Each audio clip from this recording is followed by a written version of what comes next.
கர்த்தருடைய பரிசுநாமத்துக்கு ஸ்தோத்திரம்.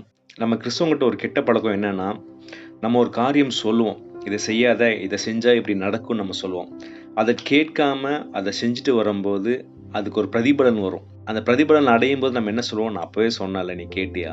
For example, நம்ம பிள்ளைகிட்ட சொல்லுவோம், "டேய் ஃபாஸ்ட்டா ஓடாதடா, ஓடுனா கீழ விழுந்துருவ, அடிபட்டுரும்" நம்ம சொல்லுவோம்.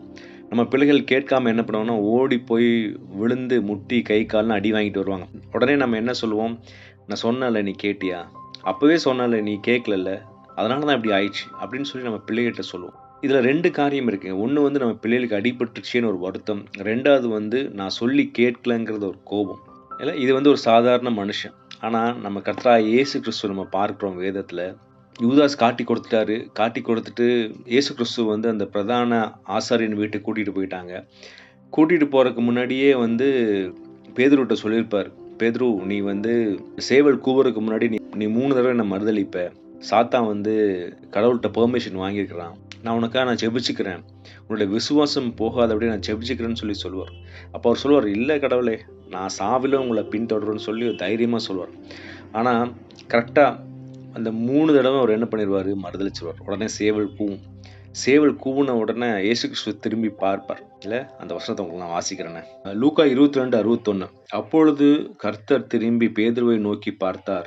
சேவல் கூவுகிறதற்கு முன்னே நீ என்னை 3 தரம் மறுதலிப்பாய் என்று கர்த்தர் தன்னிடத்தில் சொன்ன வசனத்தை உடனே பேதுரு நினைவு கூர்ந்து 62வது வசனம், வெளியே போய் மனம் கசந்து அழுதான். அதான் அந்த பார்வை. அந்த ஒரு பார்வையில என்ன ஆயிடுச்சு, பேதுரு வந்து தன் செய்த பாவம் உனக்கு நினைவு வந்துருச்சு. நம்ம பிள்ளைகிட்ட வந்து நம்ம எவ்வளவோ சொல்றோம்.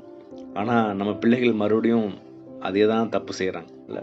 நம்ம இயேசு கிறிஸ்துவை போல மாறுவோங்க. என்னைக்குமே வந்து நம்முடைய கர்த்தராகிய இயேசு கிறிஸ்து நம்ம செய்த தப்ப சொல்லியே காமிக்க மாட்டார். அதுதான் அப்படிப்பட்ட தேவனை தாங்க நம்ம ஆராதிக்கிறோம். நம்ம தொழுது கொள்றோம். நம்ம எவ்வளோ ஒரு பிளெஸ்ஸட் பீப்பிள் பாருங்களேன். இல்ல, நம்ம செய்த தப்ப நம்ம சொல்லி சொல்லி காமிச்சோம்னா, நம்ம எவ்வளோ ஹர்ட் ஆகும்னு சொல்லி கடவுளுக்கு தெரியுங்க. அதனால தான் பேதுருவுகிட்ட ஒரு வார்த்தை சொல்லு. திரும்பி பார்க்கிறார்.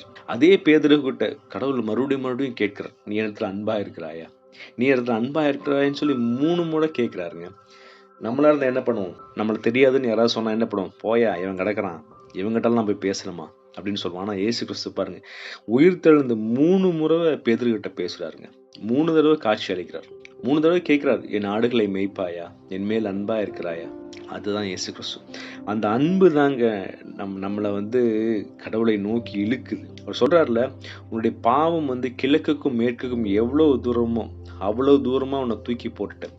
அதுதான் அந்த பிதாவுடைய அன்பை வந்து அவர் வந்து காமிக்க வந்திருக்கிறார். நம்ம ஒரு தடவையும் வந்து பாவத்துல விழுகும்போது, கட்டளைகளும் கற்பனைகளும் கைக்கொள்ளாமல் போகும்போதும், ஒவ்வொரு தடவையும் இயேசு கிறிஸ்து நம்மளை நோக்கி பார்த்து கொண்டு தாங்க இருக்கிறார். ஆவியானவர் மூலியமா உணர்த்தி கொண்டே இருக்கிறார். அந்த டைம் நம்ம என்ன பண்றோம்? பேதுருவை போல மனம் கசந்து அழுகிறோமா? மறுபடியும் நம்ம கடவுள்கிட்ட போறோமா? அப்படி இல்லைன்னா யூதாசை போல, யூதாசும் வந்து மனம் கசந்து அழுதார். அவருக்கு தெரிஞ்சிருச்சு, நான் செஞ்சது தவறு, நான் செஞ்சது பாவம். அவர் எங்க ஓடுனார்னா மனுஷங்கிட்ட போனார். அவர் பிராயச்சித்தம் தேடுறார். தான் செஞ்ச பாவத்துக்கு பிராயச்சித்தமா நான் ஏதாவது பண்ண முடியாதான்னு சொல்லி மனுஷரிடத்துல போறார். ஆனா பேதுரு செய்த ஒரு நல்ல காரியம் என்னன்னா, கடவுள்கிட்ட திரும்பி போயிட்டார். அதுதான் டிஃபரன்ஸ். இன்னைக்கும் நம்ம பாவம் செஞ்சுட்டு கடவுள்கிட்ட போகாம நான் ஏதாவது பிராயச்சித்தம் பண்ணி இந்த பாவத்தை நான் வந்து கியூர் பண்ணிடுவேன்னு நினைச்சேன்னா, நம்ம யூதாஸ் மாதிரி என்ன பண்ணுவோம்னா, நம்மளை ஹர்ட் பண்ணிக்கொண்டே இருப்போம். அந்த இருதயம் நம்மளை பாதித்து கொண்டே இருக்கும். அதனால இன்னைக்கு நம்ம கடவுள்கிட்ட போவோம். இயேசு கிறிஸ்துவிட்ட போவோங்க. அவர் என்ன பண்ணுவார், நம்ம பாவத்தெல்லாம் மன்னிச்சிருவார். மன்னிக்கிறது மட்டும் இல்லைங்க, அவருடைய ஊழியத்தை நமக்கு கொடுக்குறாரு. பேதுருகிட்ட அந்த ஊழியத்தை கொடுக்குறார். இல்ல, எவ்வளவு அன்பான தேவன் பாருங்க. அப்படிப்பட்ட அன்பான தேவனை நம்ம கொண்டுள்ளோம். அதனால இன்னைக்கு கடவுள் நம்மளை வந்து அந்த பாவத்தை உணர்த்தும் போது, குற்றத்தை உணர்த்தும் போது நம்ம ஆர்கியூ பண்ணாம பேதுருவை போல மனம் கசந்து அழுவுங்க. நம்ம அக்செப்ட் பண்ணுவோம். அப்ப ஆமா ஆண்டவரே, இந்த பாவத்தை நான் செஞ்சுட்டேன், என்னை மன்னிங்க. நான் தவறிட்டேன், என்னை மன்னிங்க.